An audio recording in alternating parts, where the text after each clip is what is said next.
அதாவது நாம ஒரு வரையறை வச்சிருப்போம் காதல்னா என்னன்னு.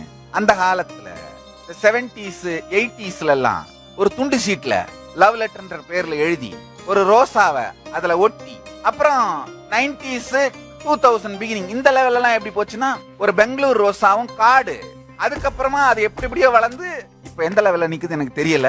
ஒருவேளை Facebook மெசேஜா இல்ல Instagram மெசேஜான்னு தெரியல. எப்படியோ அந்தந்த காலகட்டத்துல மனிதர்களுக்கு ஒரு ஒரு ஐடியா இருக்கு காதல்னா என்னன்னு. அந்த லெட்டர் கொடுத்த உடனே அது வாங்கி பேக்குள்ள வச்சுக்கிட்டா இல்ல தூக்கி எரிஞ்சு லூசு போடா அப்படின்னு சொல்லுதா, இதை வச்சுதான் முடிவு பண்றது. நமக்கு லவ் ஒர்க் அவுட் ஆயிருச்சா ஃபெயிலா போயிருச்சா, நம்முடைய அறிவிற்கு எட்டிய ஏதோ ஒன்றில் வெற்றின்னு நாம நினைக்கும் பொழுது வருகின்ற களிப்பு.